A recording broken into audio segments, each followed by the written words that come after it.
പ്രേക്ഷകരെ എല്ലാവരെയും ഞെട്ടിച്ചുകൊണ്ടായിരുന്നു കഴിഞ്ഞ ദിവസം ഹൃദയം പൊട്ടിക്കുന്ന ഒരു വാർത്ത പുറത്തു വന്നത്.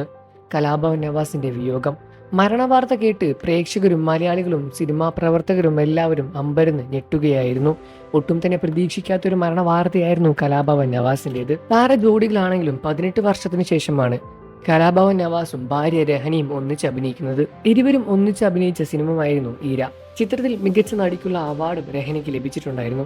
മരിക്കുന്നതിന്റെ 2 ദിവസം മുന്നേ വരെ ഈ കാര്യം സോഷ്യൽ മീഡിയ വഴി തന്റെ ഫേസ്ബുക്ക് പേജ് വഴി രഹനയ്ക്ക് അവാർഡ് കിട്ടിയ കാര്യം സന്തോഷപൂർവ്വം അറിയിച്ചിട്ടുണ്ടായിരുന്നു നവാസ്. നവാസിക്ക് ഇല്ലാതെ തനിക്ക് ജീവിക്കാൻ കഴിയില്ല എന്നായിരുന്നു ഒരു ഇന്റർവ്യൂവിൽ രഹന പറഞ്ഞത്. അത്രമേൽ ഇഷ്ടപ്പെടുന്ന, അത്രമേൽ സ്നേഹിക്കുന്ന ദമ്പതിമാരായിരുന്നു നവാസും രഹനയും. ചിത്രത്തിൽ അഭിനയിക്കുന്നതിന് മുൻപ് രഹനയുമായി ഒന്നിച്ച് അഭിനയിക്കണം എന്നതായിരുന്നു തന്റെ ആഗ്രഹമെന്നും നവാസ് ഒരിക്കൽ വെളിപ്പെടുത്തിയിട്ടുണ്ടായിരുന്നു. നീലാകാശം എന്ന ചിത്രത്തിലായിരുന്നു നവാസ് ആദ്യമായി നായകനായി വേഷം ചെയ്യുന്നത്. രഹനിയായിരുന്നു അതിലെ നായിക. ഇരുവരുടെയും ആദ്യ ചിത്രം തന്നെയായിരുന്നു അത്. 2002 സിനിമ പുറത്തിറങ്ങിയത്. ചിത്രത്തിന്റെ ഷൂട്ടിംഗ് വെച്ചാണ് ഇരുവരും പ്രണയത്തിലാകുന്നത്. പുതുതായി പുറത്തിറങ്ങാനിരിക്കുന്ന പ്രകമ്പനം എന്ന സിനിമയുടെ ചിത്രീകരണത്തിനിടയിലായിരുന്നു ചോറ്റാനിക്കരയിൽ നവാസ് എത്തിയത്. പുതിയതായി ഒരു സിനിമ സംവിധാനം ചെയ്യുന്ന തിരക്കിലായിരുന്നു നവാസ്. അതിനിടയിലായിരുന്നു അദ്ദേഹത്തിന്റെ വിയോഗം സംഭവിക്കുന്നത്. വെള്ളിയാഴ്ച ഷൂട്ട് കഴിഞ്ഞ നവാസിന് 3-4 ദിവസം അവധിയുണ്ടായിരുന്നു. ചിത്രത്തിൽ അഭിനയിച്ച ശേഷം ഫ്രഷ് ആവാൻ വേണ്ടി റൂമിൽ എത്തിയതായിരുന്നു നവാസ്. ഇതിനിടെയാണ് താരത്തിന് ഹൃദയാഘാതം ഉണ്ടാകുന്നത്. ഹൃദയാഘാതം സംഭവിച്ച് ചുറ്റും ആരുമില്ലാത്തത് കൊണ്ട് തന്നെ താരം കുഴഞ്ഞു വീഴുകയായിരുന്നു. ആരും തന്നെ കാണാതെ ഹോട്ടൽ ജീവനക്കാരാണ് ശേഷം മുറി തുറന്നു നോക്കിയപ്പോൾ അദ്ദേഹം കുഴഞ്ഞു വീണ് നിലത്ത് കിടക്കുന്നത് കാണുന്നത്. ഡോർ ലോക്ക് ചെയ്തിട്ടുണ്ടായിരുന്നില്ല. ആശുപത്രിയിൽ എത്തിക്കുന്ന സമയത്തെല്ലാം നവാസിന് ജീവൻ ഉണ്ടായിരുന്നു എന്നാണ് ഹോട്ടൽ ജീവനക്കാർ പറഞ്ഞത്. നവാസിന് മുൻപും ഹൃദയാഘാതം സംഭവിച്ചിട്ടുണ്ട് എന്ന് പോസ്റ്റ്മോർട്ടം റിപ്പോർട്ട് വഴി മനസ്സിലാക്കാൻ സാധിച്ചു. വെള്ളിയാഴ്ച രാത്രി 8 മണിയോടെയാണ് നവാസിന് ഹൃദയാഘാതം വന്നത് എന്നതാണ് പോസ്റ്റ്മോർട്ടത്തിൽ സൂചിപ്പിക്കുന്ന കാര്യങ്ങൾ.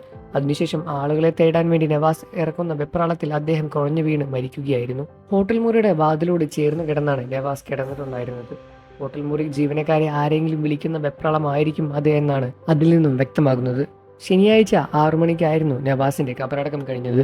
പൊട്ടിക്കരയുന്ന രഹനയും കുടുംബത്തെയും ആശ്വസിക്കാൻ കഴിയാതെ തന്റെ പ്രിയപ്പെട്ടവരും സുഹൃത്തുക്കളും സഹപാഠികളും എല്ലാവരും തന്നെ വളരെയധികം സങ്കടത്തോടെ നിൽക്കുന്ന ആ ഒരു നിമിഷമായിരുന്നു അത്. പൊട്ടിക്കരിയുന്ന രഹനയുടെ BP ലോവായി ആശുപത്രിയിൽ പ്രവേശിപ്പിച്ചു എന്നായിരുന്നു കഴിഞ്ഞ ദിവസം പുറത്തു വന്ന റിപ്പോർട്ട്. ആർക്കും ചിന്തിക്കാൻ പോലും പറ്റുന്നില്ല ഇങ്ങനെയൊരു വിയോഗം. യാതൊരുവിധ പ്രശ്നവുമില്ലാതെ സന്തോഷകരമായ ഒരു ജീവിതം മുന്നോട്ട് കൊണ്ടുപോകുന്ന വ്യക്തിയായിരുന്നു കലാഭവൻ നവാസ്. ഒട്ടും തന്നെ പ്രതീക്ഷിക്കാതുണ്ട വിയോഗത്തിൽ കേരളം മുഴുവൻ ദുഃഖത്തിൽ തന്നെയാണ്. തന്റെ കൂടെയുള്ളവർക്ക് തന്നെ സഹിക്കാൻ പറ്റുന്നില്ല ഈ ഒരു വാർത്ത. അത്രമേൽ പ്രിയപ്പെട്ട രഹനയ്ക്ക് പിന്നെ എങ്ങനെ ഇതെല്ലാം തന്നെ താങ്ങാനാവും? രഹന ആകെ തകർന്നു പോയിട്ടുണ്ടായിരുന്നു. ഒപ്പം തന്നെ 3 മക്കളും. ഒരുപാട് സ്വപ്നങ്ങൾ ബാക്കി വെച്ചാണ് നവാസ് പോയത്. നവാസിന്റെ വിയോഗത്തിൽ കേരളത്തിലെ എല്ലാവരും തന്നെ വളരെയധികം ദുഃഖത്തിൽ തന്നെയാണ്. വാർത്തകളും വിശേഷവും എത്രയും പെട്ടെന്ന് അറിയാൻ നമ്മുടെ വീഡിയോ ഒന്ന് ലൈക്ക് ചെയ്ത് ചാനൽ സബ്സ്ക്രൈബ് ചെയ്ത് സപ്പോർട്ട് ചെയ്യണം ഫ്രണ്ട്സ്.